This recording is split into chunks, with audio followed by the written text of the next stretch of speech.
So irú Saturday ní ìsìn máa orí dẹ́pọ́sìtì méjì ní Saturday ṣé mo rí.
Sorry, sir. Thank you, no problem. I want us to be up to 20 before I start my lecture.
If people are not joining, I think I can start the lecture now.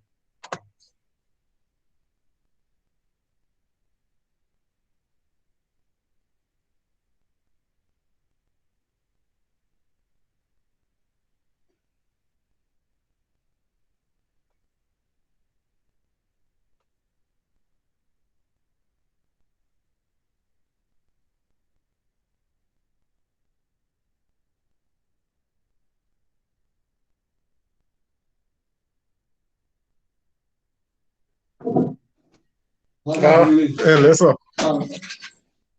Monday class. Hello. Yes. Yes. Okay, MBA. Okay.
I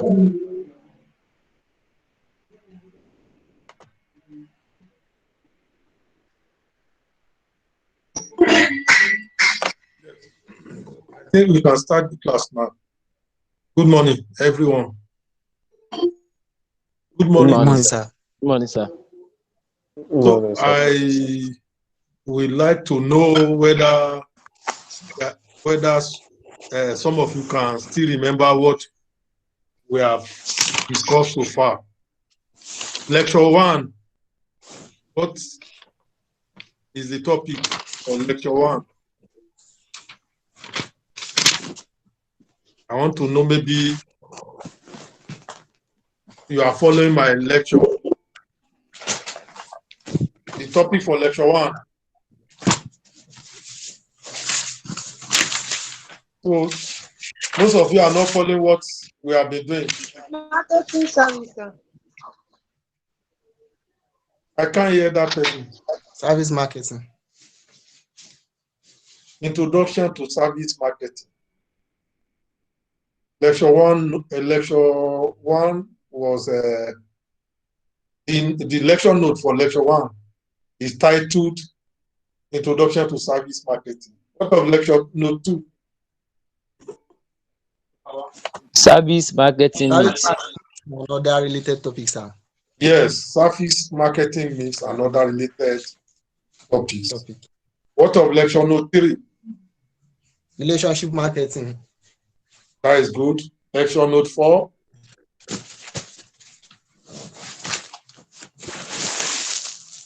Distribution strategy for service. No.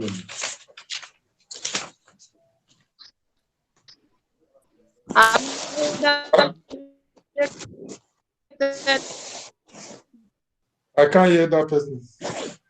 Distribution strategy for service. You didn't put it the way I put it in my note.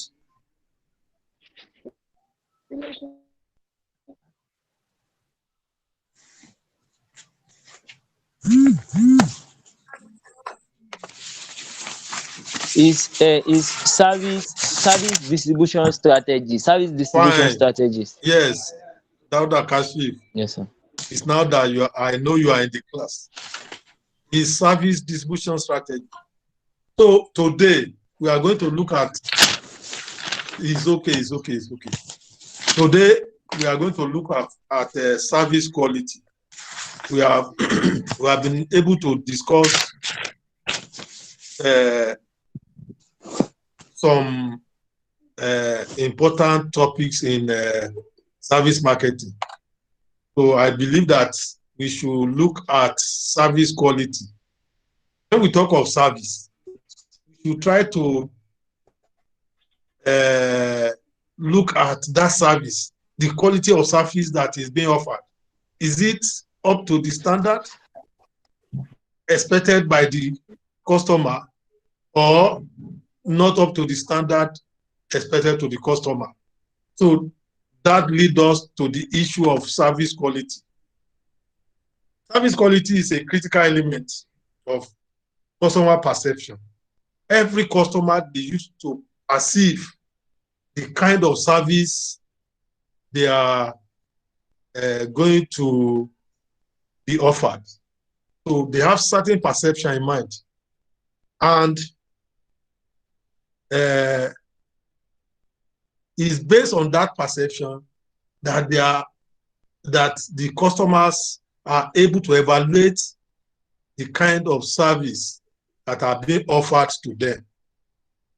It is the dominant element in customers' evaluation in pure services, such as healthcare and financial services.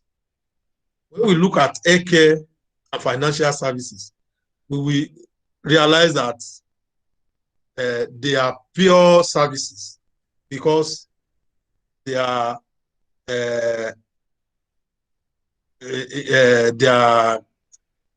dominant, their intangibility dominant. They have high level of intangibility. So the intangibility aspect of that service is dominant than the tangibility aspect. Healthcare and financial services, they are purely um, service dominant. So the customer perception about this, about the kind of services that are being offered is very important. It enables them to evaluate whether the service they are being offered is meeting their expectation or not.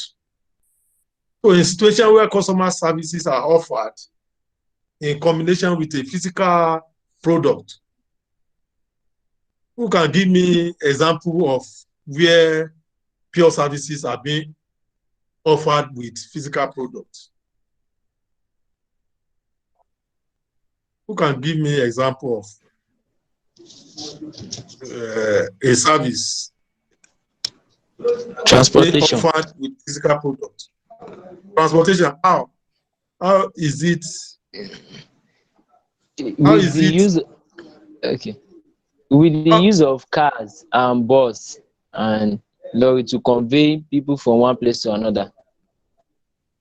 So, Dr. Kassim, you are the one talking. Yes, sir. You are now very serious.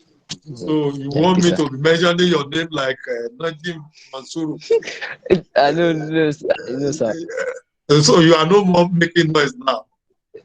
I'm very sorry, sir. Najim Mansuru, I hope they are not able to silence you. You have not been talking in the class. Well, if we look at transportation business, we see that it has both pure service and tangible or physical products. When you enter a bus or taxi, you pay for that service. When you sit down inside that bus, the comfortability you get from the car, maybe there are some transportation company, after giving you tickets, after checking you in to their bus or vehicle, they also offer you meal. I remember when I was traveling from Abuja to Cross River, they gave us meal in the vehicle because we entered the bus around 5 a.m. So around 9, they offered us meal because they know that it will take a long time before we get to Cross River and they don't want to wait at any point. So that meal that we are offered is a physical product. Why the bus that we paid for is a service. So there are some services that are pure service and are in combination with physical product. Apart from transportation, IT services is also example of such services that have a pure service and physical product. Car repairs also is an example. So in situations where customer services are offered in combination with a physical product such as IT services and car rentals or car repairs, service quality may be critical in determining customer satisfaction. So in such kind of service, we need to be able to determine the service quality. So in this lecture, we are going to look at the relationship between productivity profitability and service quality. We're going to look at those concepts. We're going to look at the concept of productivity, profitability, and service quality. We are also going to look at the concept of service quality. What is service quality? And service quality gaps. So we are going to look at what is service quality gaps. Also, we are going to look at how to close the service gap. How do we close the service gap? We are going to look at it as we proceed with our lecture. Then finally, we are going to consider customer service function. So those are the main things that we are going to do today. They are the main topics that we are going to consider under service quality. Now, we try to look at productivity, profitability, and service quality. If you look at those three concepts, you see that there is a kind of relationship between them. The service quality, productivity, profit triangle shows the relationship between the service productivity, customer satisfaction, and profitability. I'm very sorry, I don't know how I can show you the service profitability and productivity triangle, but I have it in your lecture notes. So there you will see how the three concepts, how they are related. When we talk of customer satisfaction, we are trying to look at how excellent is the service offered. It is expected that a higher customer satisfaction should bring about improved bottom line. A higher customer satisfaction will bring about profit. And that can result from higher repeat purchase. When customers make repeat purchase, if there is customer satisfaction, what will happen? The customer, they will make repeat purchase. If you are satisfied a provider, there is tendency that you will like to go to that provider again. So we refer to that as repeat purchase. So, and when there is a repeat purchase, there is tendency that the company will have a higher profit or a higher wallet. We refer to higher profit as the same thing as higher wallet. So when customer continue to make repeat purchase, there's tendency that they will, the provider will have higher wallet, and there is also the possibility that customer will also make referral for the service provider. They will refer people to patronize that service provider. So we refer to that as referral. Customer make reference to customer about a particular service provider. So that is referral. So what I'm saying is that customer satisfaction will lead to higher repeat purchase.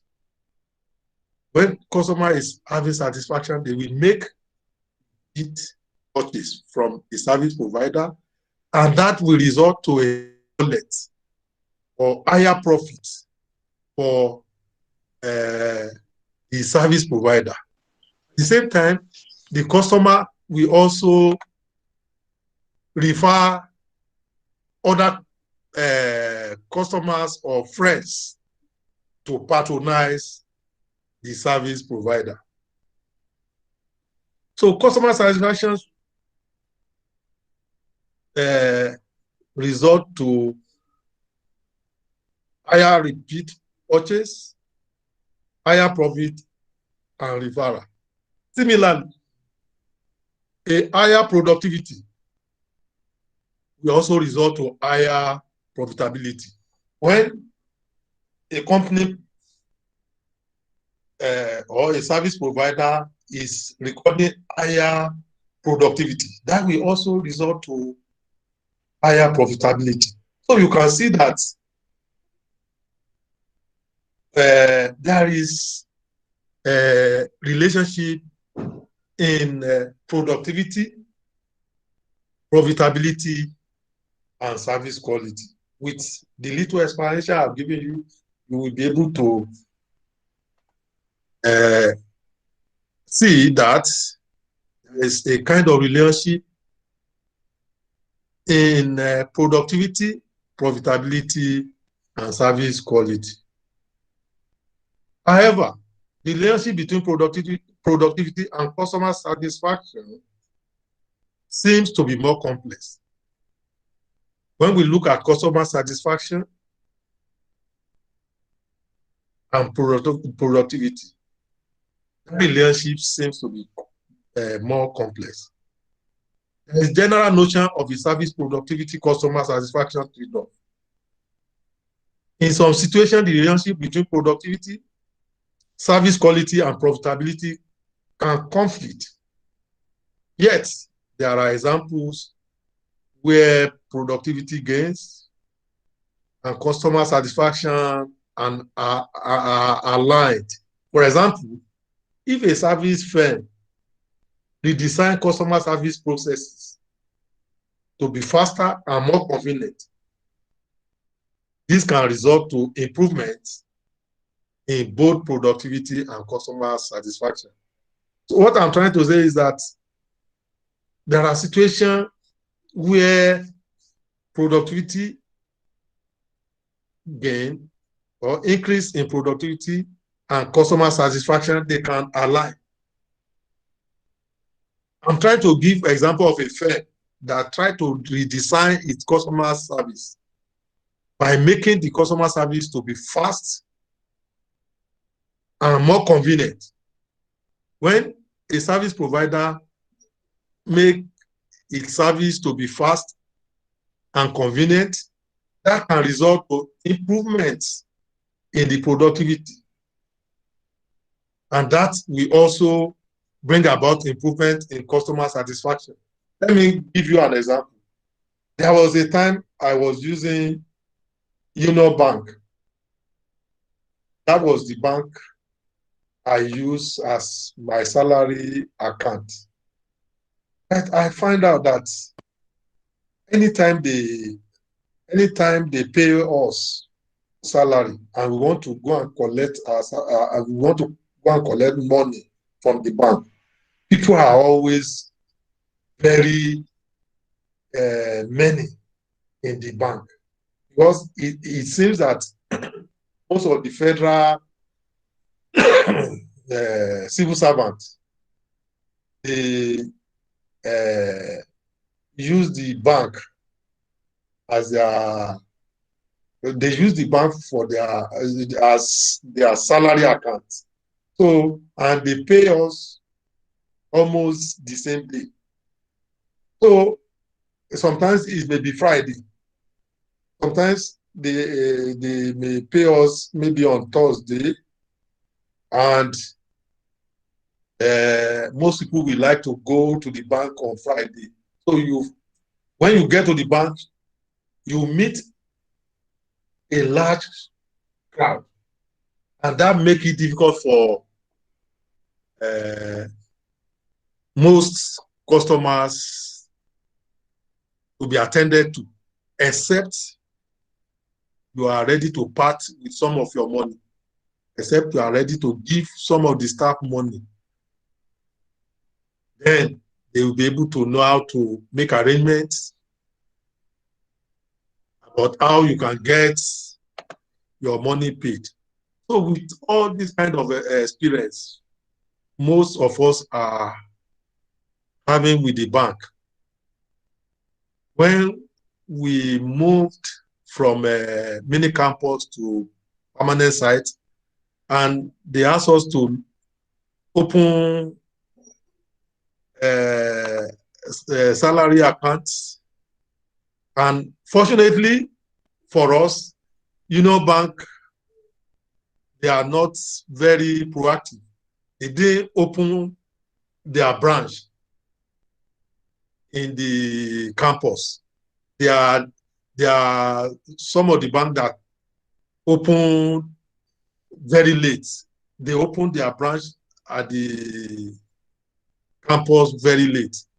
But banks like Guarantee Trust Banks and Zenith Bank, they are the first set of banks who open their branch in the bank, in the campus. So this made us to open our accounts with this first generation bank.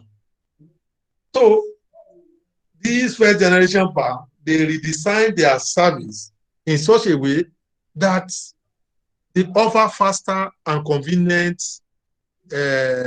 service to customers. You cannot go to Zenith Bank and stay long like you will do at Union Bank. I don't know now whether Union Bank have changed their system, but before, you can stay in Union Bank for 3 hours or 4 hours before you are attended to. So at the GTB, no matter how the crowd may be, in less than 10 minutes or 20 minutes, you are offered, you are attended to, and you are offered the service. And you have a comfortable environment, convenient environment, where service is being offered. So through the redesign of customer service process, the service provider can bring about improvement in both productivity and satisfaction. And when there is improvement in productivity and satisfaction, this will have a direct and indirect positive effect on productivity, on profitability. So the moment there is improvement in profitability and customer satisfaction, definitely this will result to indirect positive effect on profitability. I think with this explanation, you will be convinced that there is a kind of relationship between productivity, profitability, and service quality. Oladele Idris. Oladele Idris. I can't hear you. Oladele Idris. Unmute yourself. You are looking like, you are looking like you have just woken up. Yes, sir. I was unable to connect to the internet since, sir. Okay. Yes, sir. Why can't you come to the school? The internet facility in the school is very okay. Okay, sir. Maybe next class. Because the way I am seeing you, you look like those bad boys. Sir, I'm not bad boy, sir. You look bad. No, sir. No, sir. I'm not bad boy, sir. You are not bad like Cassie. No, sir. No, sir. I'm not bad boy, sir. Okay. So Yes, what sir. have I said? What have you gained from what I have said? Yes, sir. I'm just coming online right now. That's why you said I have. Oladele Idris. Sir. It's very bad. I've talked more than 10 minutes. I've been trying to. I'm trying to connect since the internet is not connected to my Okay, phone. just hold on. I'm trying to explain that there is a relationship between productivity, profitability, and service quality. So that is what I've been trying to explain. I'm trying to explain that when a customer, when there is customer satisfaction, Yes, sir. that will make customer to make repeat purchase. And when customer make repeat purchase, that will result to increase profit for the service provider, and the customer may also make referral. They may make reference to they may recommend their friend to patronize the service provider. So, and at the same time, some organization, they can redesign their service process in such a way that it will bring about improved productivity and improve customer satisfaction. So when there is improved productivity and improved customer satisfaction, that will lead indirectly to increase profitability. Sir. So there is a kind of relationship between profitability, productivity, and service quality. Okay, sir. And that is why we have the service quality productivity profit triangle. That's a diagram cannot be displayed now, but I've put it in my lecture note, and here you will be able to see the service quality productivity profit triangle. Okay, sir. If there's any question on what I've said, please ask your question before we look at. Sorry, sir. Thank you. Before we look at another topic under this service quality. So now, if there is no question, we try to look at service quality. I want to ask, what is quality? When we talk of quality, how do you explain it? Some of you always talk about buying quality shoe, quality products, and having quality service. What do you think is quality? What is quality? Najim, Mansour, you can answer my question. Najim. Sir, good morning, sir. What do you think quality means? Quality can be seen as a feature that distinguishes a product from its competitors. Like, it's the features that make us know that one product is more superior than others. What of service? Service can be viewed as a deed or performance by which one party can offer to another person. How can you determine what is service quality? Service quality can be viewed as through the customer, like the empathy of customers towards the customer, empathy of employees towards the customer by giving the customer individual attention, and from the service reliability as well as the that is good. It seems you have idea of what you're about to do, but yes, sir. We have not get to that level that you are taking us. Okay, sir. It shows that you are a serious person. Well, in order not to waste time. When we talk of quality, quality means different things to people.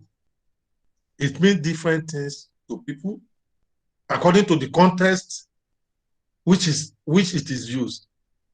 So we are going to look at a different perspective to quality. I have about 5 different perspectives to quality. What quality is all about. We are going to look at the manufacturing-based approach. When we talk of the manufacturing-based approach, that is the one you first discussed with us. This is primarily concerned with engineering and manufacturing practices. It typically means delivery against measured standard within certain tolerance levels, such as tolerance level for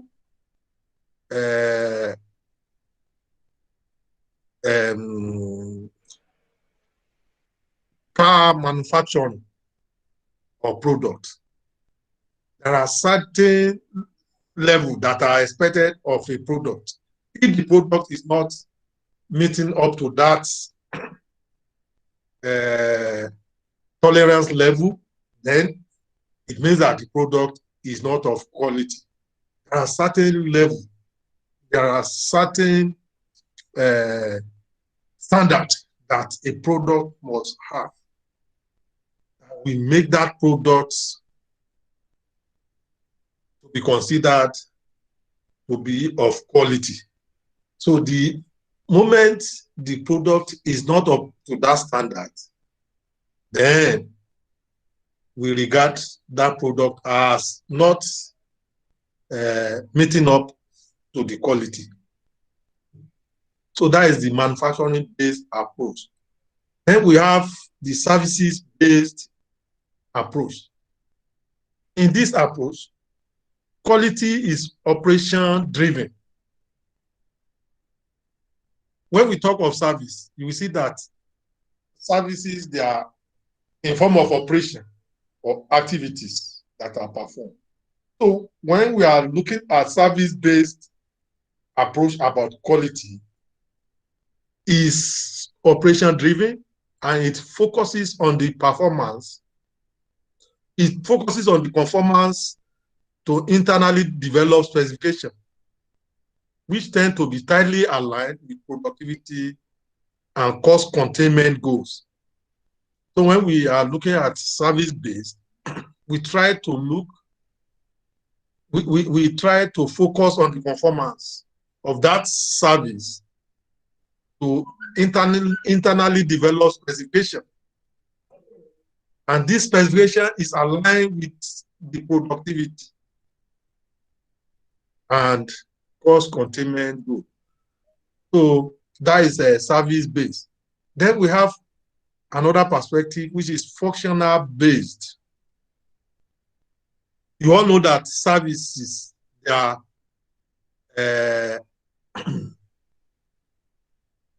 majorly intangible dominant. So the intangible and multifaceted nature of services make it harder to evaluate the quality of a service compared to a good or compared to a product. Because of the intangibility nature of service, it is not easy to determine the quality. Like when you want to determine the quality for a product, you can easily determine the quality for a product. You can compare one product with another one. But services, because of their intangibility nature, is difficult to be compared with to be compared with other services. This is because customers are often involved in service production. A distinction needs to be drawn between the process of service delivery, which is referred to as functional quality, from the actual outcome. So you have to make distinction between the process of service delivery.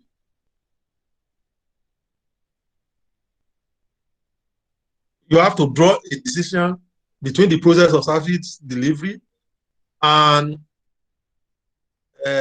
the actual outcome. So the process of service delivery is referred to as functional quality, while the actual outcome is known as the technical quality. So technical base is the actual output or outcome of the service, and it is referred to as technical quality. The last one is the perceived quality. Perceived quality. When we talk of perceived quality, this is the result of an evaluation process in which customer or the client try to compare their perception of service delivery and its outcome to what they expect. When they try to compare their perception of service delivery, or when they compare their actual experience of a service with what they expect, with the service expectation, we refer to that as perceived quality. Service quality is defined from the user's perspective as a high standard of performance that consistently meets or exceed customers' expectation. So for a customer to be satisfied, it means that the customer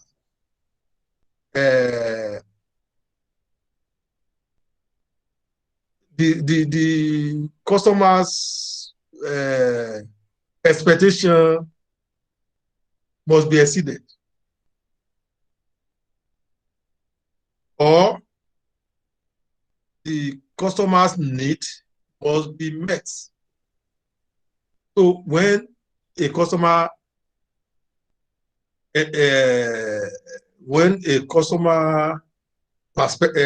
perception is met or exceeded, it means that the customer is satisfied. What I'm trying to say is that as a customer, you have certain perception about a service. So if your perception is met, for example, if you go to a restaurant now and you have only 200 naira and you are thinking of where you can buy food that will be of good quality and you will be satisfied. When you get to that restaurant and you find the environment comfortable, and you also find the meal that you are served to be of good standard, to be of quality standard, then two things may likely happen. Or let's say three things may likely happen. Is either your perception is met or exceeded, or your perception is unmet. So when your perception is met and exceeded, you have customer satisfaction. And where your perception or the actual experience that you get from your service encounter is below expectation, then you have customers' dissatisfaction. So that is about the perceived quality perspective. Apart from this general perspective, a lot of work has been done on service quality, but the most popular of this work most marketing scholars normally make reference to is that of Parasuma et al. Parasuma and some other scholars, they did work on service quality, and that was in 1988. They were able to identify 5 specific dimensions of service quality, which apply across a variety of service contexts. And through that, they were able to develop scale to measure them. So they call that scale SAFCO model. They call it SAFCO model. And they have the following dimensions. They have 5 specific dimensions, part of which Najim Mansour had earlier on mentioned. So I want to mention those 5 dimensions. The first one is reliability. Then the second one is responsiveness. The third one is assurance. And the 4th one is empathy, while the last one is tangible. So we are going to look at these dimensions one by one. There are some textbooks where we have up to 10 dimensions of determining service quality. But Parasuma and they have been able to combine some of these dimensions and make it 5. And up till now, their SAFCO model has been regarded as the most popular measure of service quality. So we are going to look at the first dimension by Parasuma, and that is reliability. When we say reliability, it can be described as the ability to perform the promised service dependably and accurately. When you, as a service provider, you are able to perform your service dependably and accurately, that means that you are able to deliver on promises. So most customers, they expect service provider to deliver their promise. As a service provider, you have promise that you want to deliver to your clients or customers. So your ability to deliver that promise make you to be a reliable service provider. The moment you are not able to deliver your promise, it means that you are not reliable. Let's take, for example, let's take, for example,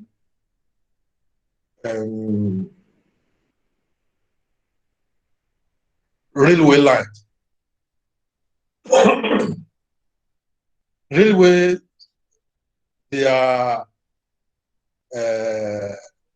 usually known for their late arrival. And even some airlines, when they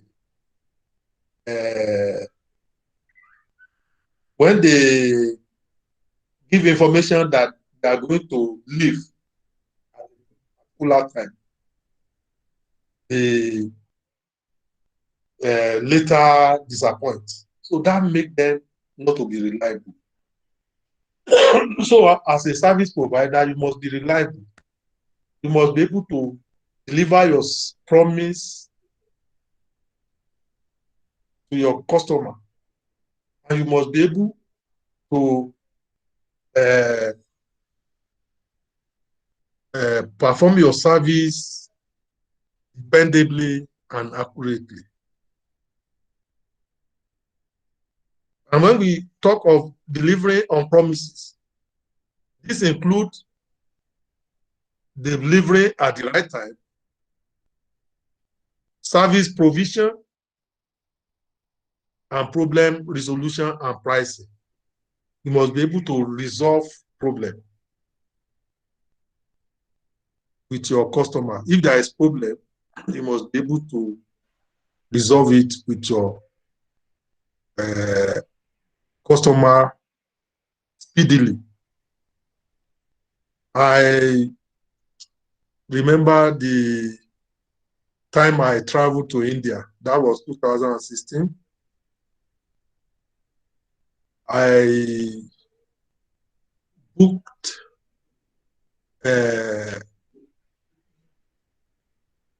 for a trip to India, thinking that the nearest airport to where I was going is lockdown. I didn't know there is Lucknow. There is a town. It's called Lucknow. So Lucknow, I look at the map when I was trying to make my bookings.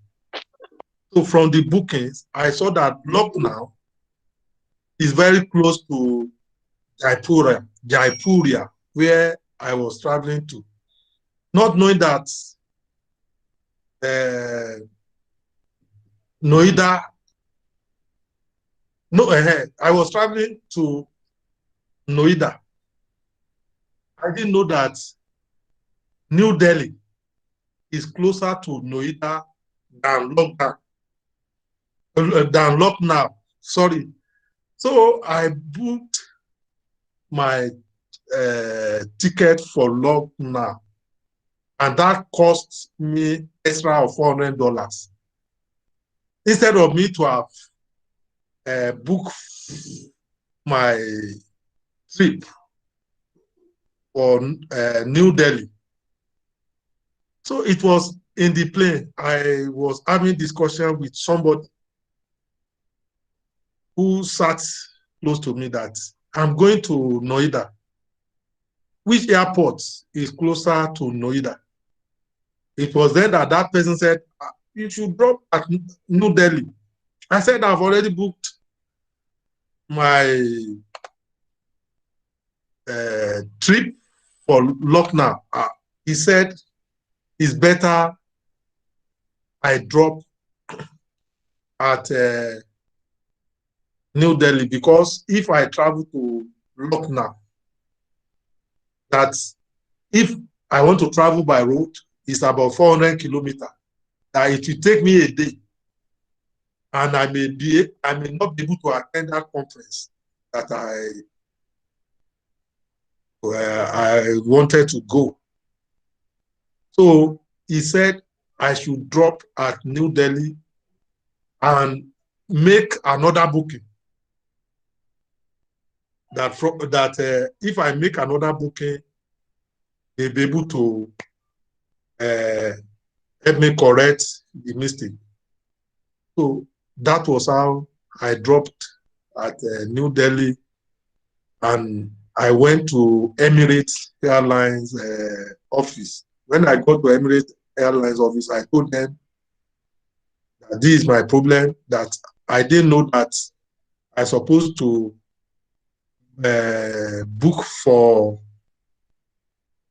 my trip, that I don't know I supposed to stop at New Delhi, that I've booked my trip for Lucknow, that I want to change from Lucknow to New Delhi. And they asked me to pay 50,000 rupees as penalty for the mistake, because I caused that mistake. The mistake is not from them. And immediately they asked information from me, and they attended to me and they resolved the issue. That really saved me a lot, because if I've dropped at Noida without making that change, they will not allow me to enter a plane at New Delhi. They will think that maybe something is wrong. They will suspect me, and they may delay my traveling. They may even seize my passport.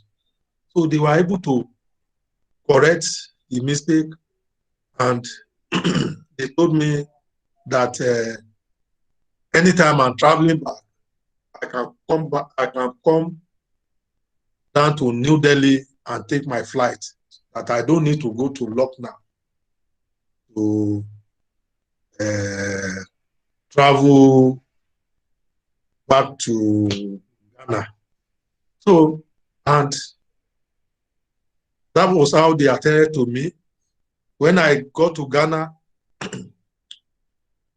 I went to their stand. They were trying to blame me. I just sat down in my room. I said, these people, they have complaint section. Let me tell them that they should refund me through online.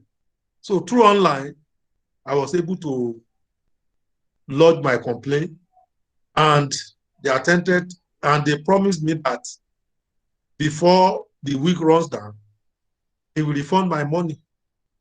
So, and truly, I was surprised when about $500 was credited to my account, because by the time I got back to Ghana, I have no money in my account. I was surprised when I just saw $500. That made me to be very happy. And apart from that, the Emirates airline, they also gave me some bonus for my mileage. Anytime I'm traveling through Emirates airline now, I can enjoy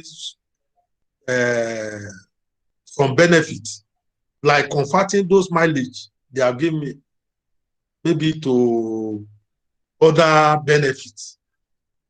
So what I'm saying is that as a service provider, you must be reliable, and you must be ready to provide a solution to customers' problem.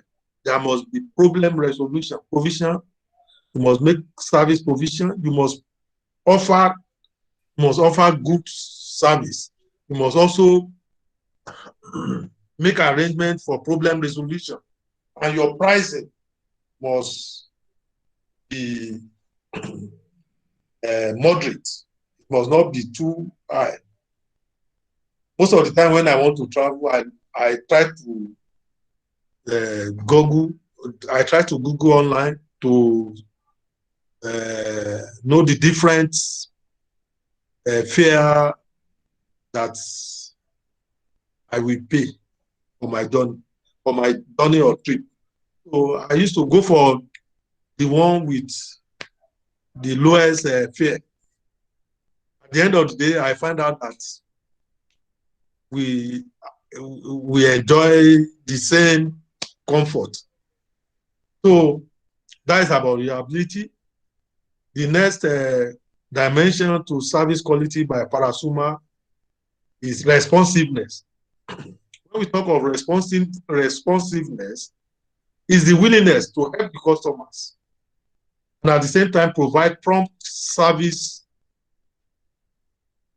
to the customer. You should be willing to help the customers, and you should also provide prompt service to the customer.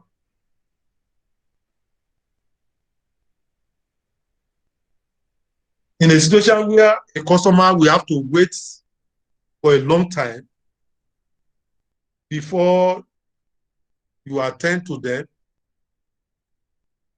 you are not being of help to the customer. There are some customers, they ask questions about how to go about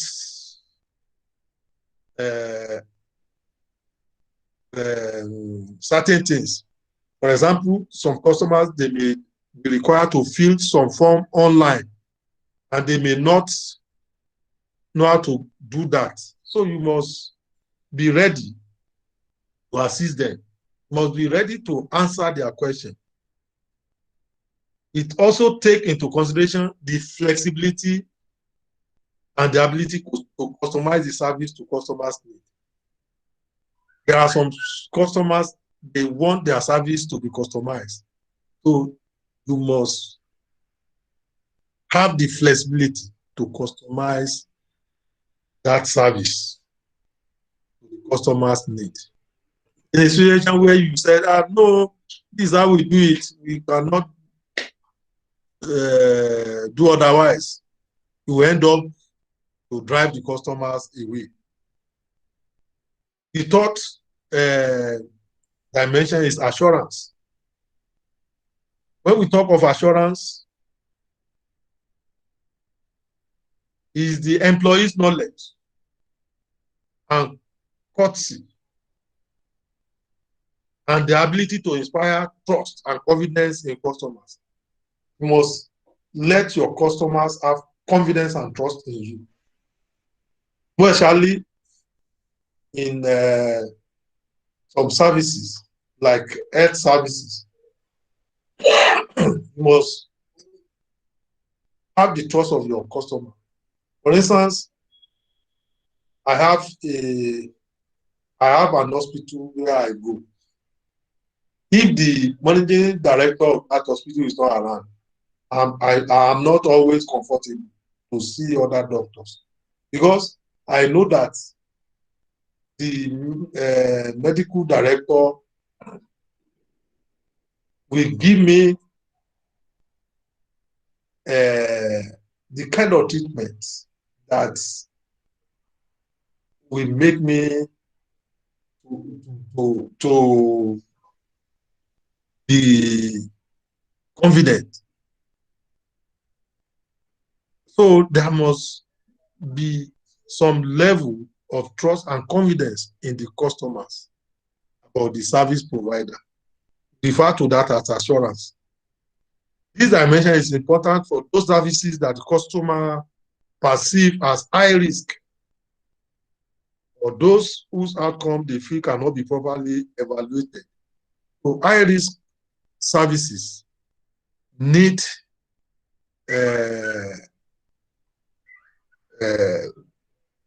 the customer need to have confidence and trust in the service provider for high risk services. And we have example of services like banking, insurance, medical, and legal services. No one would like to put his money in a bank that you hear is having problem. I remember when it was rumored that GT Bank is owing is it Cisco Motor, when there was rumor that GT Bank is owing Cisco Motor. People, they were withdrawing their money. There was a time when Senate Bank was having problem, when it was rumored that Senate Bank was having problem.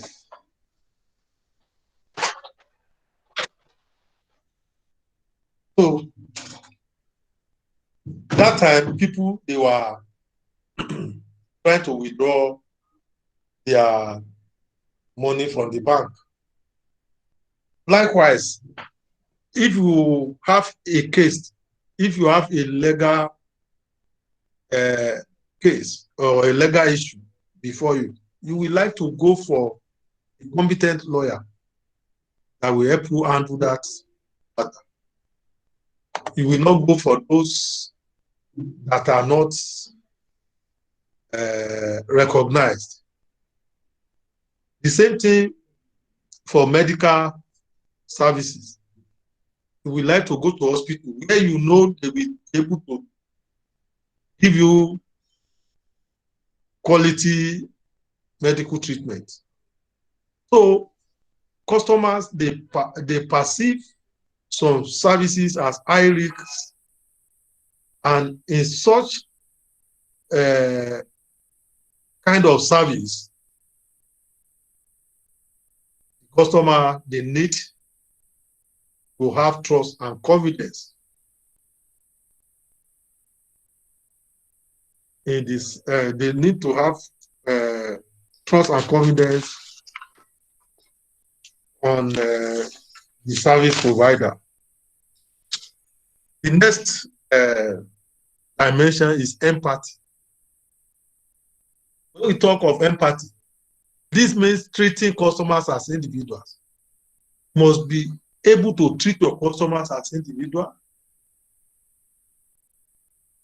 You must be able to give care and individualized attention to your customers. This is done to make the customer to be seen as unique and special, and that their needs are understood. The personnel in small firms, they often know their customers by name, and they build relationships which reflect their personal knowledge about their customer requirements. The last dimension is tangible. When we talk of tangible, this is defined as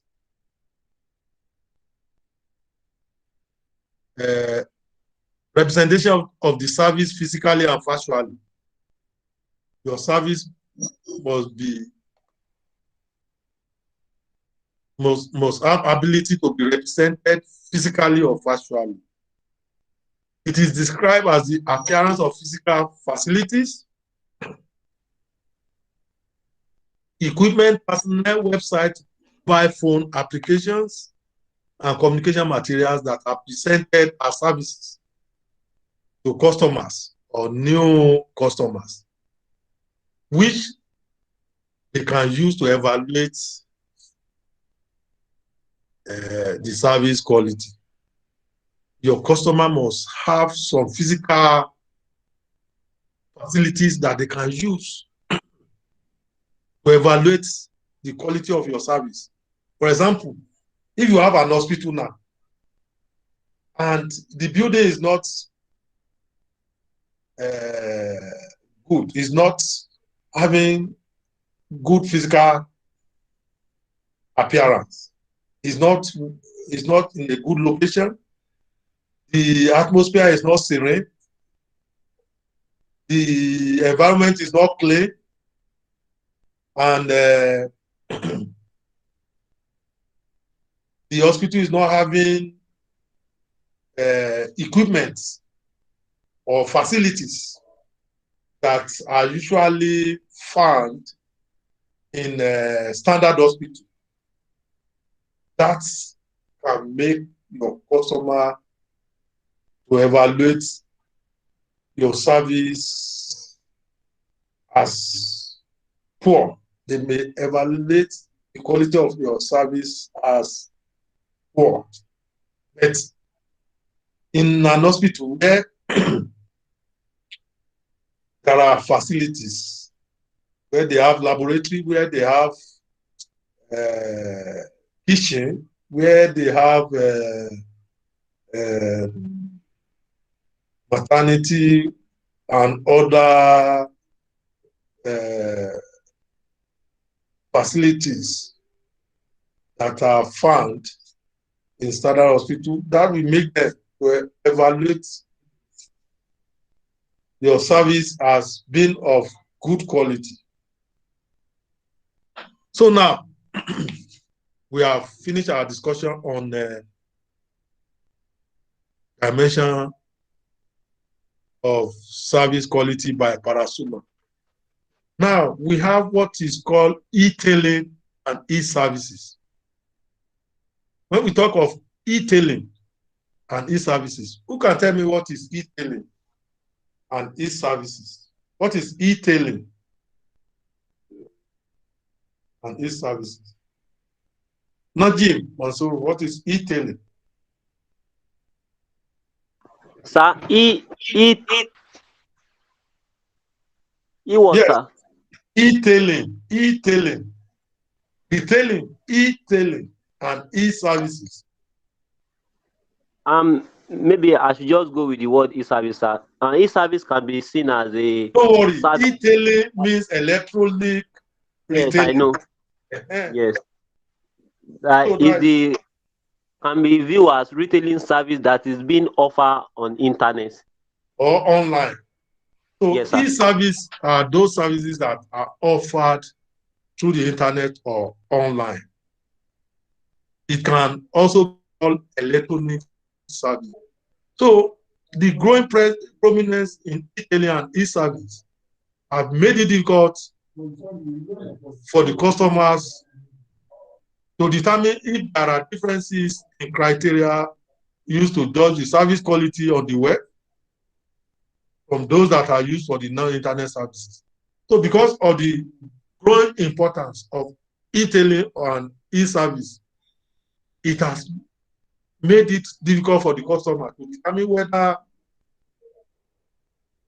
there are different criteria that can be used to judge the service quality on the web from that of the non-internet facilities.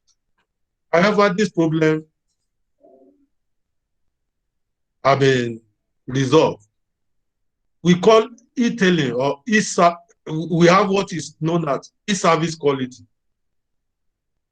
E-service quality is defined as the extent to which a website makes it easier, efficient, and effective shopping, purchasing, and delivery to the clients or customers.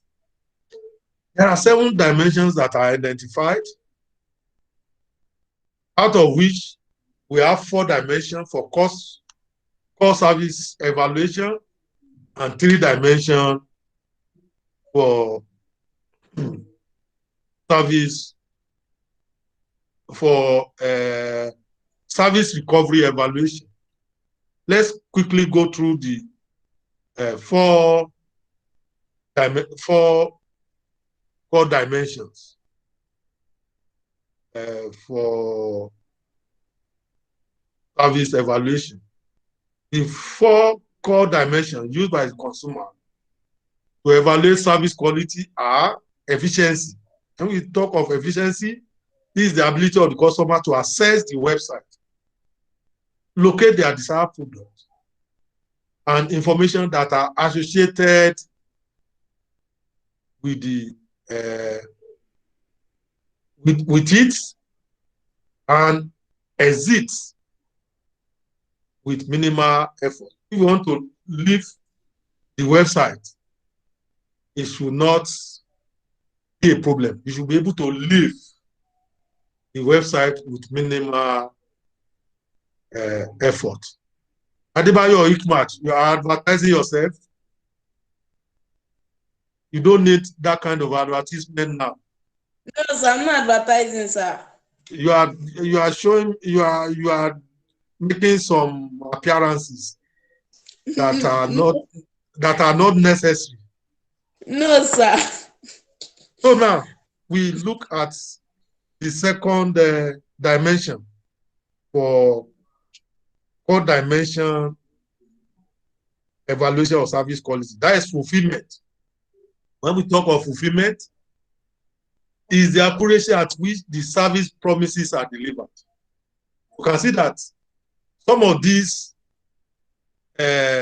dimensions they have been mentioned in the service dimension by Parasuma. The next one is reliability. We see that reliability has also been discussed under Parasuma, and this is the technical functioning of the site. It involves the extent to which the site is available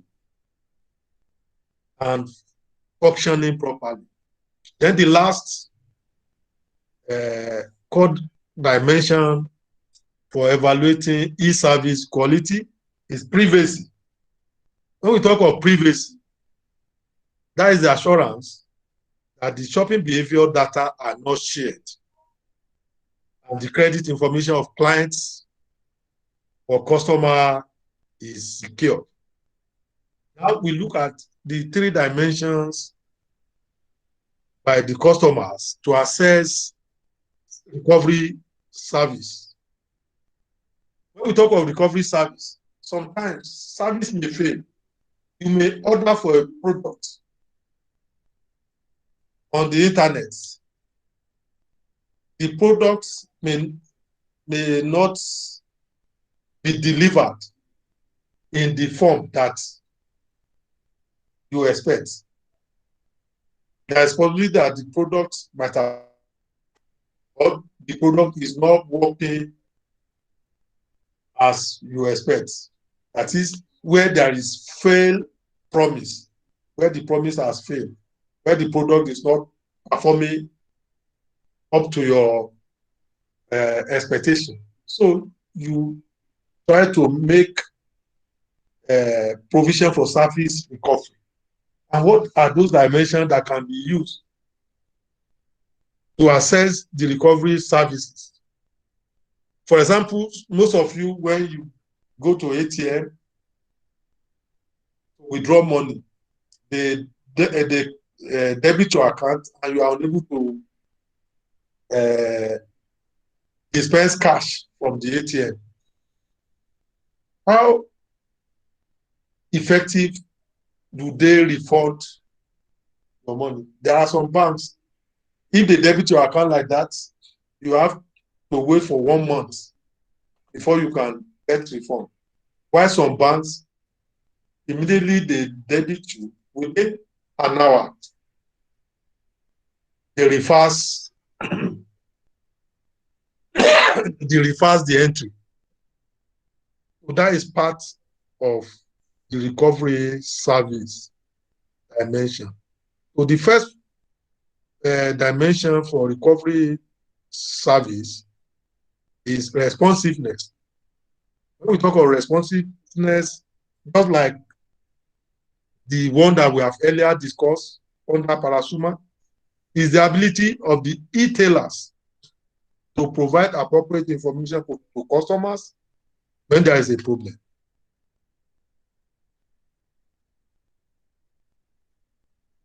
They must also have the mechanism for handling returns and provide online guarantees. There are some service providers, they have online guarantees for their customers. They will tell you that if you are not satisfied with your product or if there is any mechanical fault that is not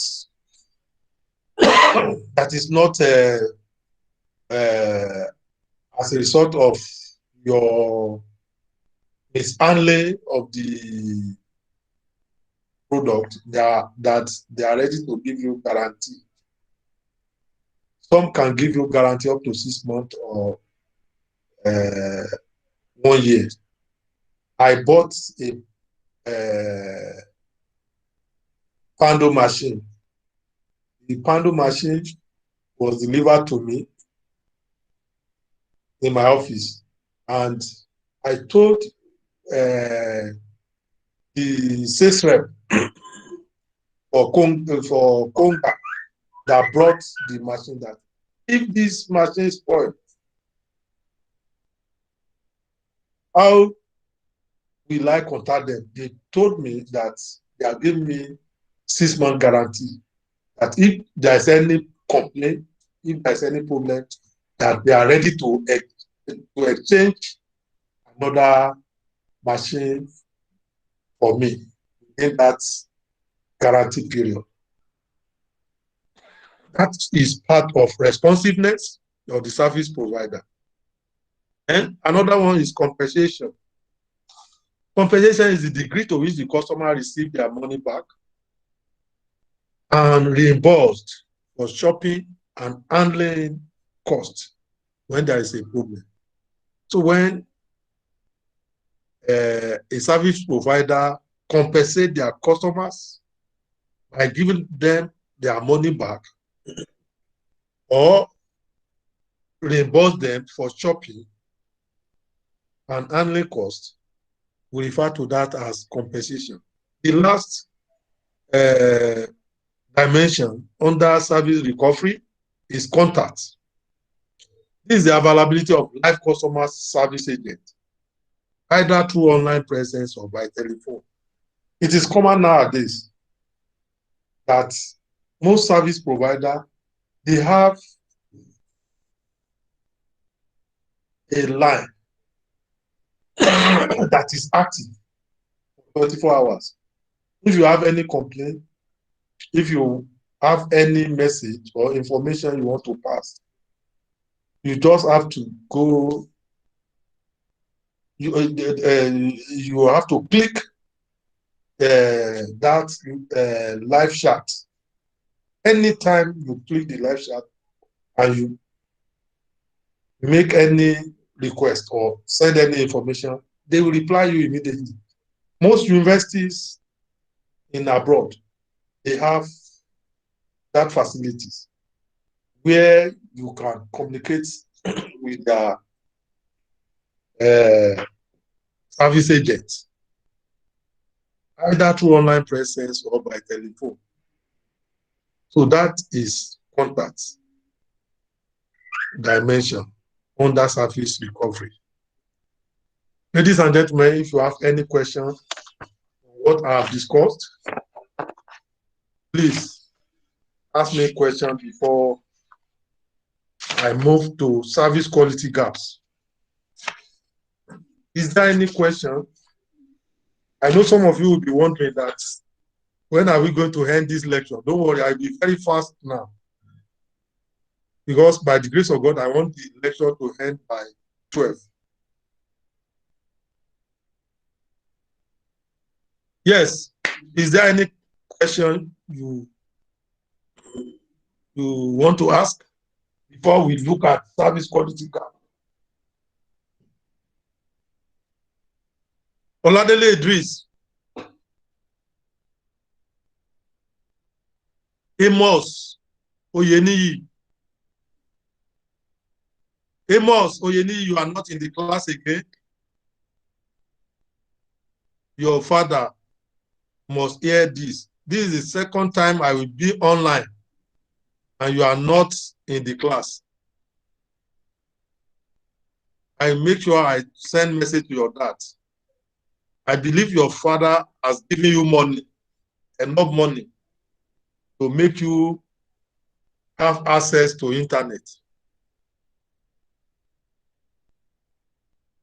Dapo, Abolari, are you in the class? What of Lebi? Lebi Fumilayo?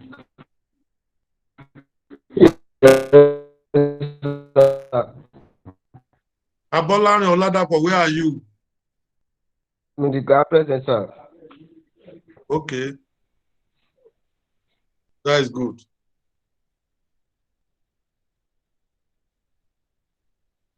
Ikmat Adebayo. So I'm in the class, sir. I know you are in the class. You are answering Oladele Idris, you are crazy. You are answering for Ikmat Adebayo. No, the Where is network that? is fluctuating, sir. Where is Ikmat Adebayo?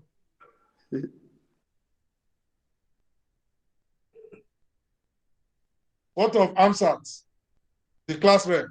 Amsat Ibrahim. Sir, yes, I'm with you, sir. I'm present, sir. I know. I'm no more seeing you on the screen. I thought maybe you have gone. Adebayo Ikmat, that girl has gone. What of Yvonne Olusegun? Yvonne Olusegun, he has gone. Yes, sir. That is Lebi Funlayo. I'm talking of Yvonne Olusegun. Yvonne Olusegun, I report you to your dad. You are not serious. You have gone again. Now let us look at service quality gaps. When we talk of gap, it means that there is discrepancy in something, a gap exists when there is discrepancy between one thing and another. So there is usually a gap in service quality when there is discrepancy in customers' expectation and perception. What I'm trying to say is that customer, they expect certain things. They expect certain level of performance from service provider. And they also have their own perception about the service provider. In most cases, the customer's perception may not necessarily be the same with the customer's expectation. You hardly find a situation where customers' perception will be the same with customer expectation. It's either the customer's perception is more than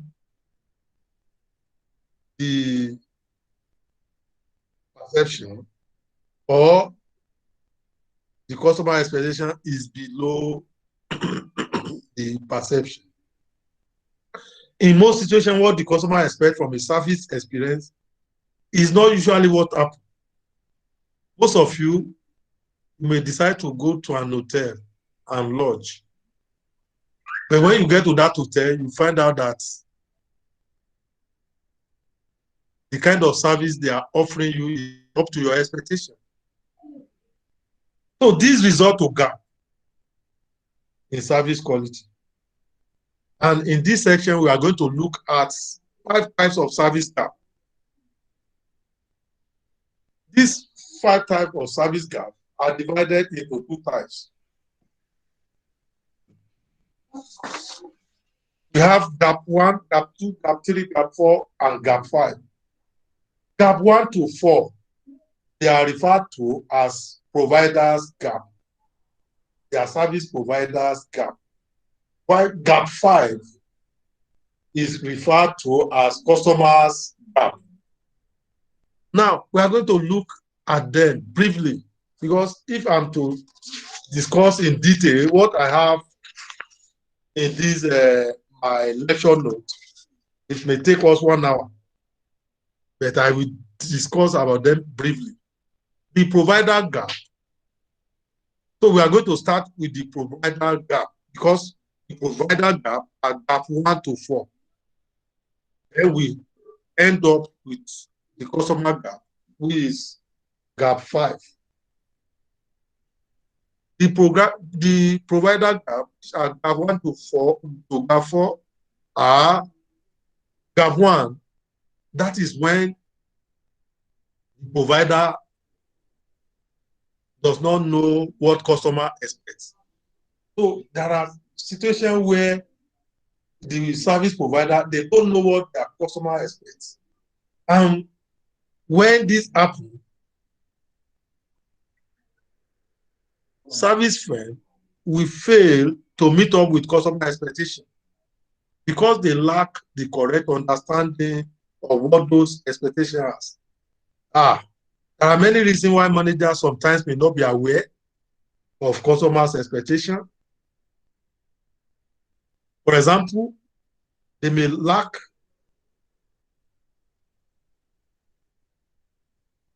have lack of directly interacting with the customers. When they don't interact with the customer, there's no way they can know what they expect.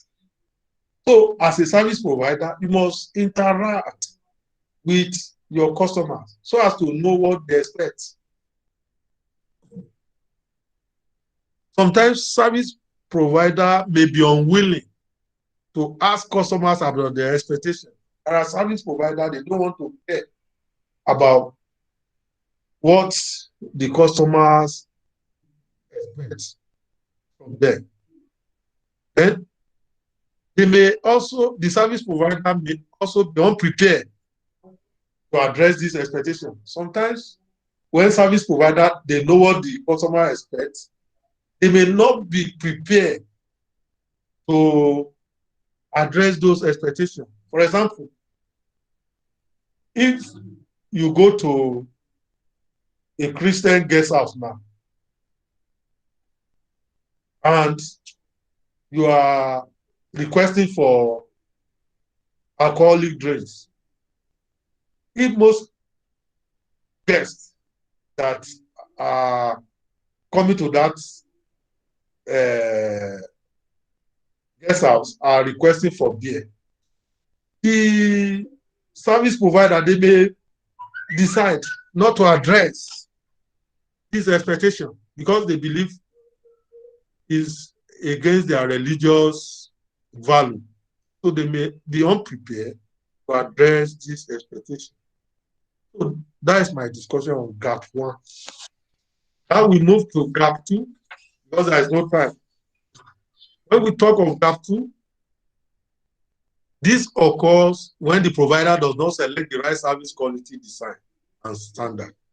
There are situations where service provider, they do not select the right service quality, design, and standard.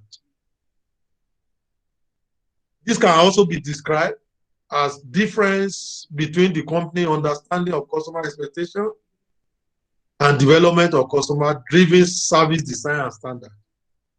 There is difference between customer-driven standard and the conventional performance standard that company established based on pivotal customer requirements that are feasible to and measured by the customers.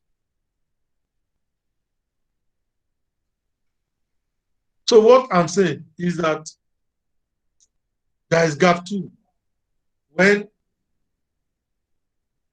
the service provider, when the company perception of customer expectation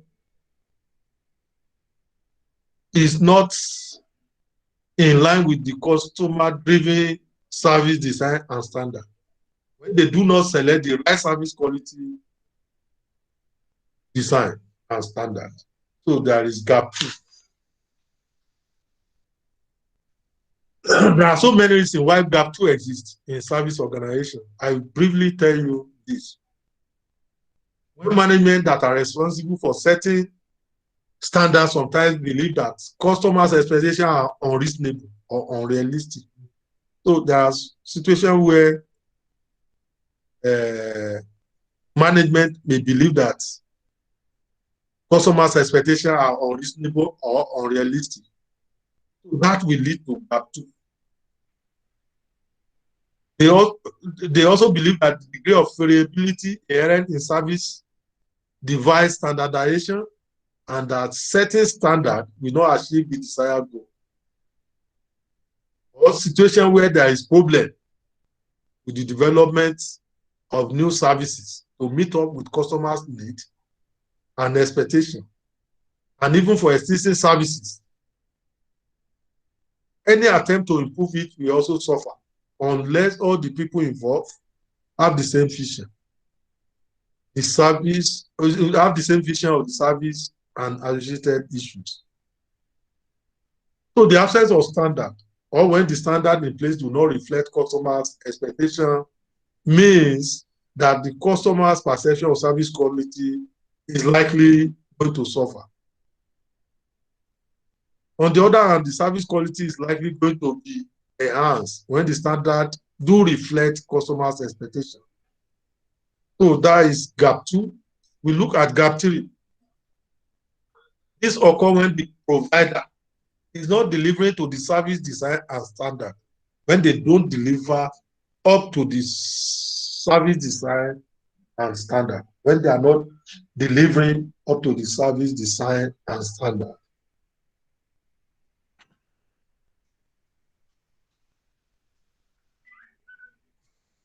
This absorption may not be enough reason for the firm to deliver excellent service it is important that the firm must have system, processes, and people in place that will ensure that service delivery actually matches or exceed the design and standard that are already in place in the organization. So we move to gap 4. Gap 4, this gap is defined as the provider not matching performance to promise. When the service provider, they are not fulfilling their promise. It can also be explained as the difference between service delivery and service providers' external communication. The promises made by service company through its sales force, media advertising, and other communication may sometimes raise customer expectation and the standard against which the customer assess the service quality. As usual, you should know that there are situations where service are broken due to reasons such as over-promising in advertising. There are some companies, they over-promise their customers through their advertisement. So when the service, when the customer now have service encounter, they now find out that they have failed promise, or they find out that the provider are not matching performance to promise. So we have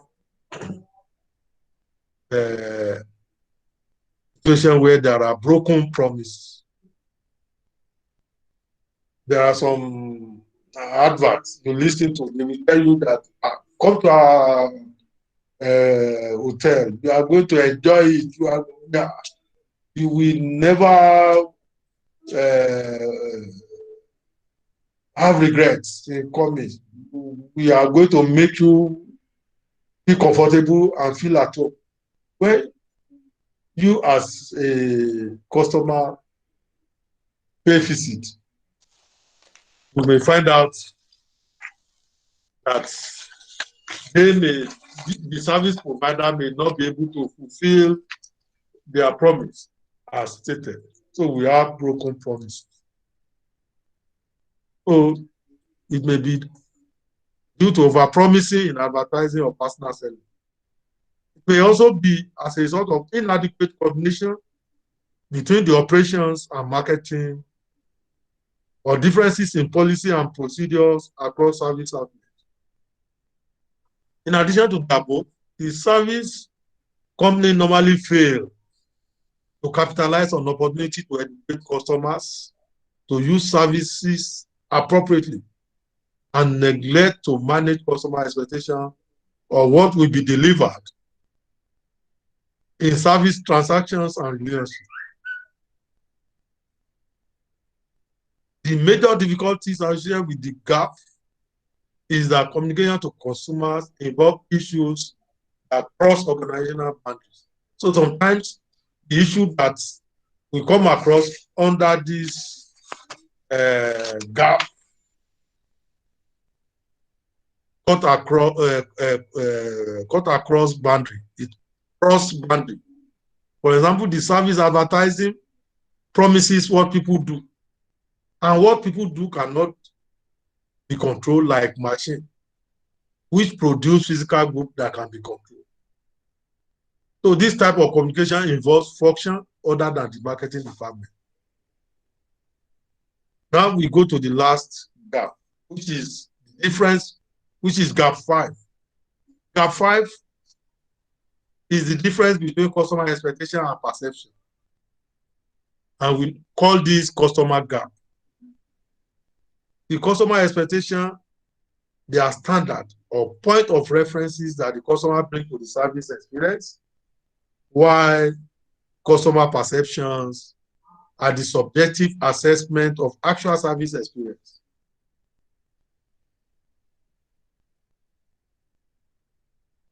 So the customer, they have their expectation. they are the kind of standard that they are expecting from the service provider. Why their perceptions are the subjective assessment of actual service experience. So consumer expectation is often what the customer believes should happen or will happen.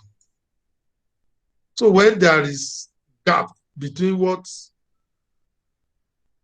the customer expects and what they perceive about service, we call that customer's gap. Closing the gap between the customer expects, closing the gap between what the customer expects and what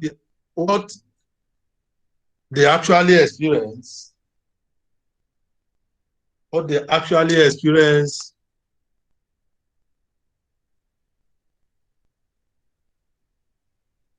is very vital to delivering a quality service. And this forms the basis for the gap model. It is the goal of every marketer to bridge this gap. Ladies and gentlemen, those are the 5 type of gaps in service quality. I've told you that the first 1 to 4 gaps are referred to as provider's gap, while the 5th gap is the consumer's gap. And I've been able to discuss extensively on these various types of gaps in service quality. Now, we try to round up by looking at closing the service quality gap. How do we close the service quality gap? When there is gap, you have to close that gap.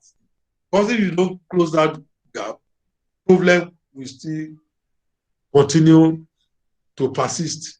So there is a need for you as a marketer to close the gap in the service quality. Service firms can only provide excellent service to customers when they make effort to close all the gaps in the service quality gaps. And the following measures can be taken in closing the gaps. We look at the gap one by one. Gap 1, this should be closed first. You should close gap 1 first.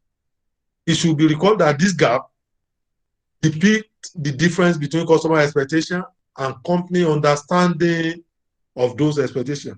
That is a situation where the company does not understand the customer's expectation. So the company should try to close this gap. The service firm should try to understand customer expectation very well to be able to close this gap. This can be achieved if the service firm do relevant marketing research. If they do relevant marketing research, they should do research about their customers. They should get feedback from their contact staff who interact with customers. They should also take action on what customers are saying as the service is delivered by improving communication between frontline staff and management. The firm should then turn the information and perception from the customers into action. Now we move to gap 2. This gap can be closed if the service design is clear, systematic, and customer-oriented. If you should recall, in this gap 2, the service provider does not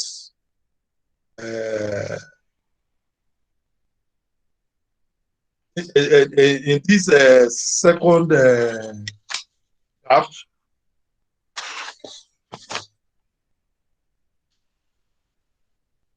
we say that service provider is not selecting the right service quality design and standard. So this gap can be closed if the service design is clear, systematic, and customer-oriented. This gap Two can be avoided if service design is clear without oversimplification, incompleteness, subjectivity, and bias. The gap may not be closed if the physical evidence aspect of service quality is ignored. We should take into consideration the physical evidence of the service if we want to close the gap.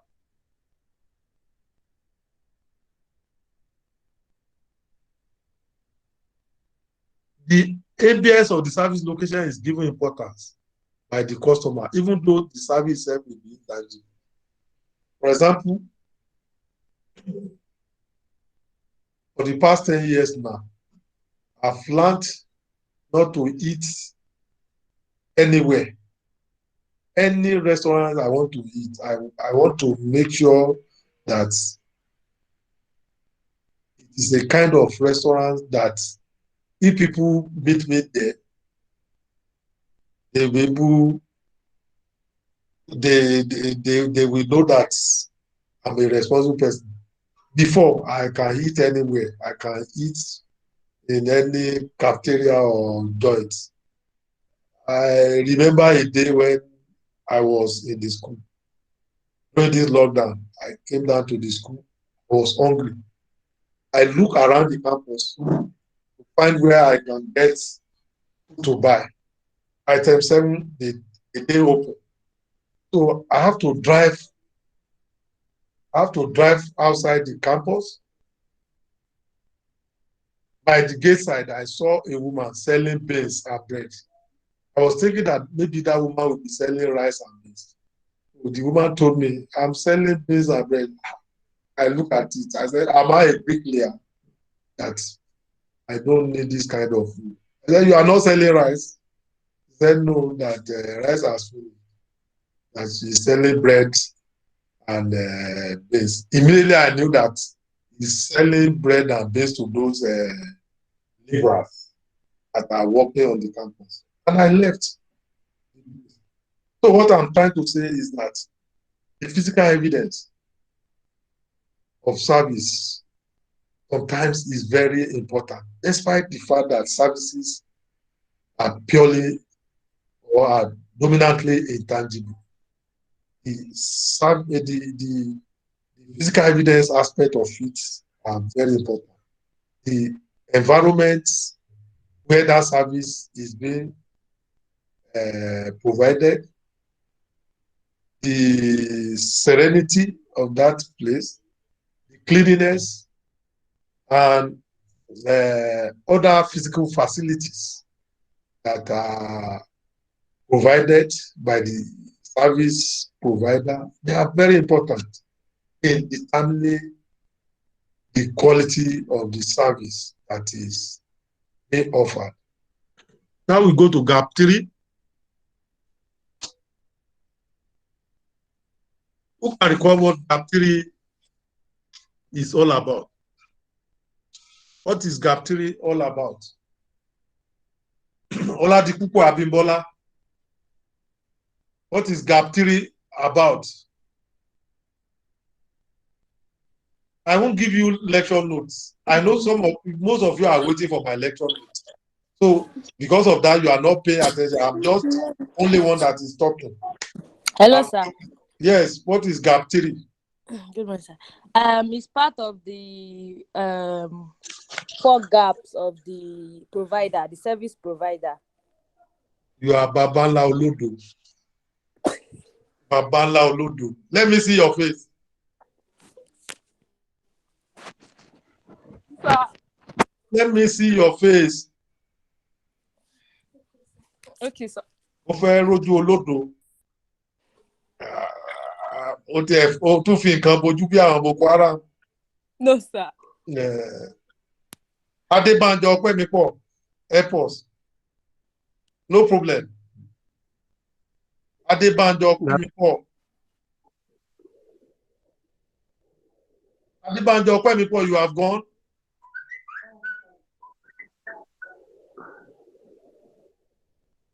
I saw Adébánjọ Ọpẹ́mipọ̀ now. Another Olodo.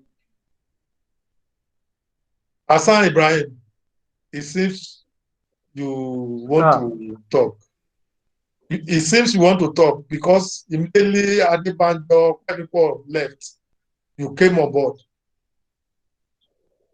Yes. This occur when service provider provider does not deliver service up to or exceed the customer expectation. No, you tried. This is when the service provider is not delivering service design, is not delivering to service design and standard. So that is gap 3. So in order for you to solve this problem, there should be recruitment of employees who have the right skill set and attitude for a job.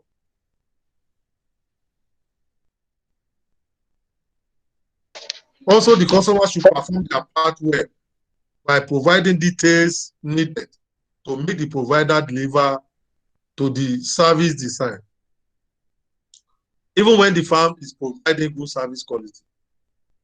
There is also need for efficient employees and customers to play key roles in closing this gap. This gap can be reduced by ensuring that all the resources needed to achieve the standard are put in place. We move to gap 4. What is gap 4?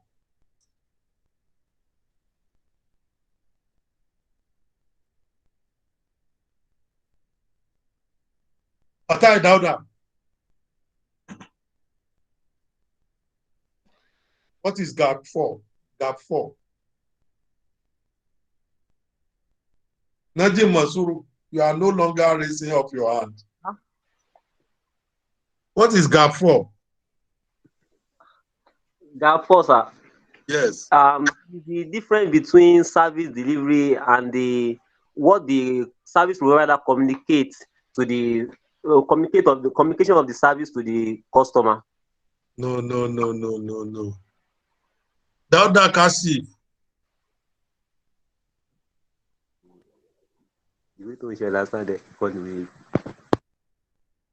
Dauda Kashif, you have gone again.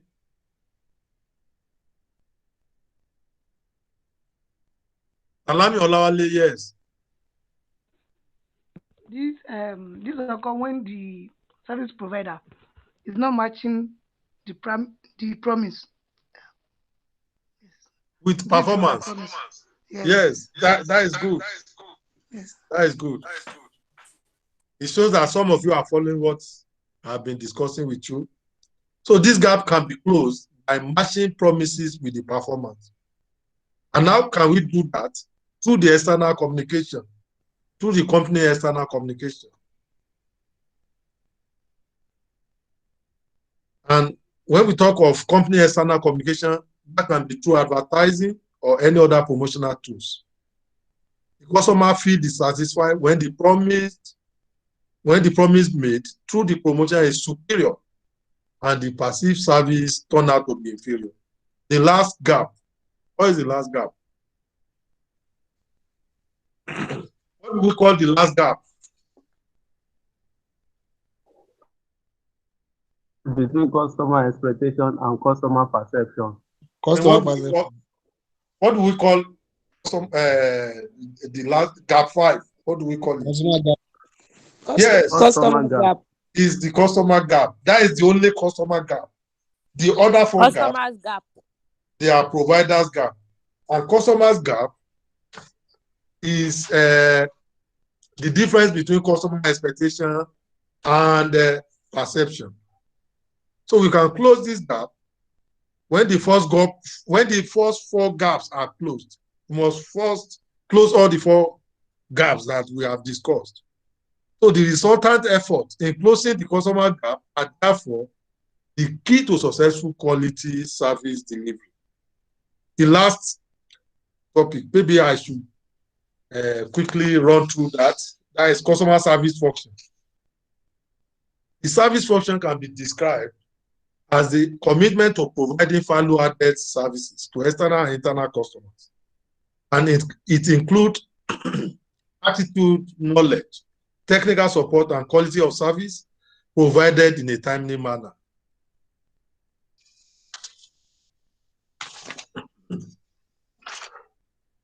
the duties of the position fairly, the duties, okay, we have different position, we have different position. So there is need to create service position so as to render the service in an efficient manner. And this position of customer service manager is very important in organization.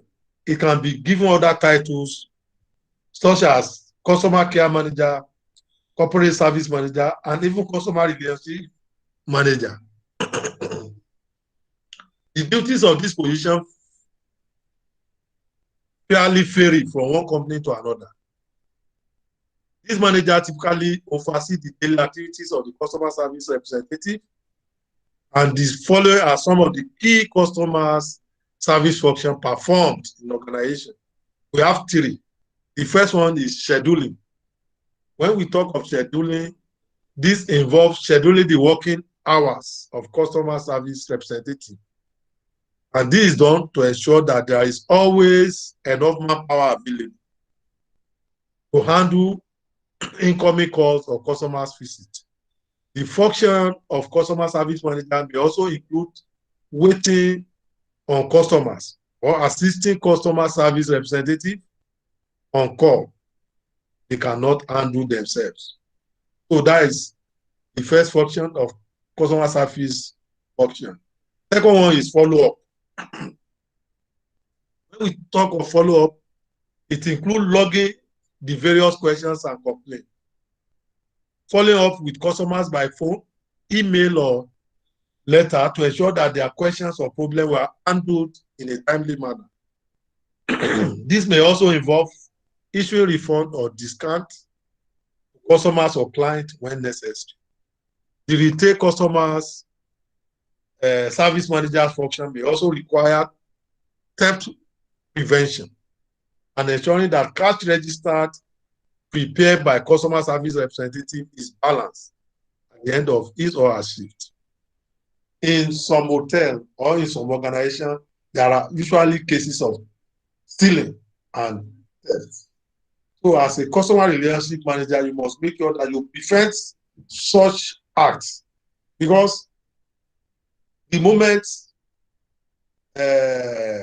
customers' valuables are stolen, it can discourage the customer from making a repeat visit, and even discourage them from coming to that organization. So as a customer relationship manager, you must try to prevent theft.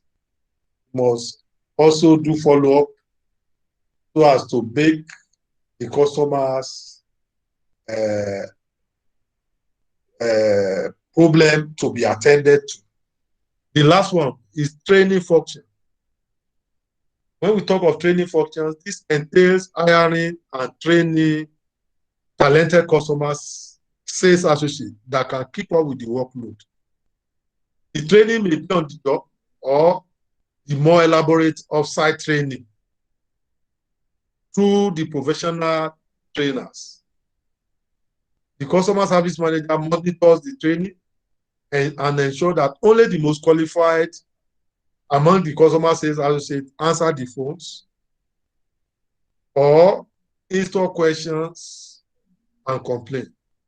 This service function is very important for developing strategies, policies, and procedures for better quality service to be provided by the firm that will meet up with the customer's expectation. Ladies and gentlemen, we have discussed the key customer service functions that are performed in organization. Is there any question before we call it a day?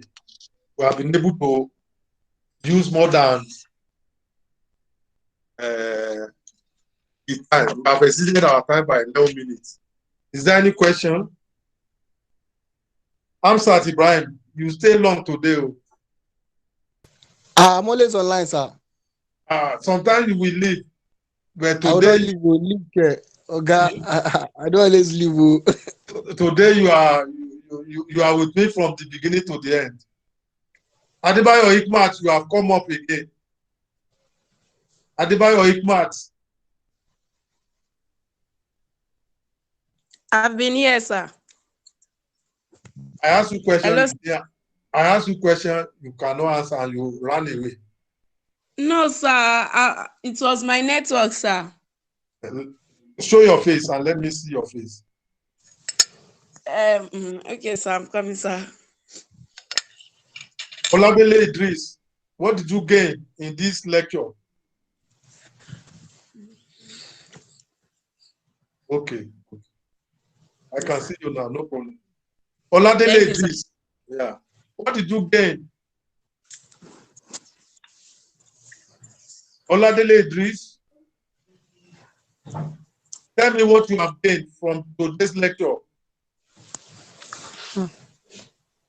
You have not gained anything. Show your face. Let me see your face. Oladele Idris, I will put down your name, and if I'm giving bonus, I will not give you bonus. If I'm giving bonus, you better show your face and let me see your face. Oladipupo Abibola, what have you gained from today's lecture? Sir, I learned the various gaps, but the gap 1 to 4. I know it's for the service provider, but I didn't really understand their definitions. But I got the consumer gap. You got the consumer gap. Yes, sir. Consumer gap is gap what? Gap 5, sir. Gap 5. Okay, that is doing that. Oladele Idris, I've already put down your name, so don't think you can dodge me. This is the same boy that. Sir, his network, sir. His network, sir. Why are you gaining like Agbero? His network. What have you gained? What have you gained from our? I'm gaining a lot, sir. About Like, the consumer gap, sir. This consumer gap Sir. you have gained. Sir. You have not gained anything except consumer gap. The first gap, second gap, and the third gap, and the. What is the first gap? What is the first gap? The first gap, sir. Yes. Sir, how to eat amala? I understand, sir. How to eat amala and drink beer, abi? No, sir. I don't normally drink beer, sir. But you take something. No, sir. No, sir. Nothing, sir. You don't have anything you take that make you happy. Sir? You don't have anything you take as drink? No, sir. Just a soft drink, sir. And that is why you are looking hard like that. I'm not hard, sir. Salami Olawale. Sir. Salami Olawale, what have you gained? Yeah, again about the relationship between the productivity and profitability and the service quality. The triangle. That is good. Yeah. That is good. Also the That is service, good. Don't worry. Yeah. Don't worry. What of Kasib Dauda? Kasib Dauda. Araga Amsat.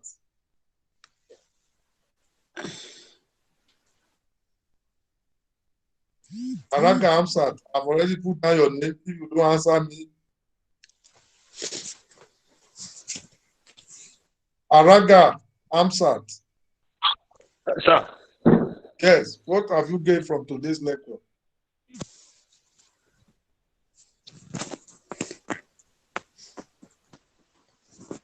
I gained between the productivity and others. Somebody has told me that. Well, ladies and gentlemen, please read those materials I'm giving you. I want you to know that most of the lecture notes I'm giving you, if I'm to give you the material, there are more than 80 pages. I've reduced it to 10 pages for you. So I expect you to be able to read those lecture notes. Because if I should give you the material, all of you, you will run away, you will not enjoy the course. I've taken time to prepare this lecture note so that you'll be able to understand what we are discussing in the class. So it will be very painful if at the end of the day, you decide not to read it and you are writing rubbish for me in exam. I don't know when we are going to have our class test. Maybe we are going to do it online or by physical presence. I'm still considering it.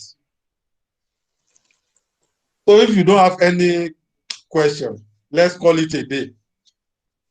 By the grace of God, you will get your material maybe in the evening or tomorrow. Thank you, Thank sir. you, sir. Thank you very much, sir. So please, you can be exiting. Thank you, sir. Thank you, sir. Yeah, you can. Thank you. Thank you, sir. Thank you, sir. Thank you, sir. Thank you very much, sir. Happy weekend to all of you. And you too, sir. And Same you to too, you, sir. sir. Thank you, sir. Thank you, sir. So be exiting one by one because I don't want you to be having class after I've gone. That Akasif used to have class when I'm no longer.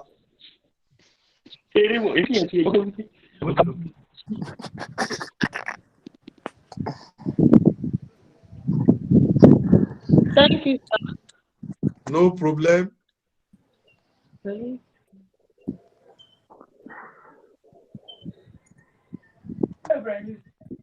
Ikima, just they show us your pink clips. What happen?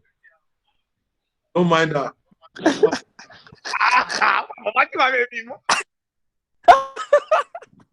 I'll be removing you one by one. Because I know some of you will not remove yourself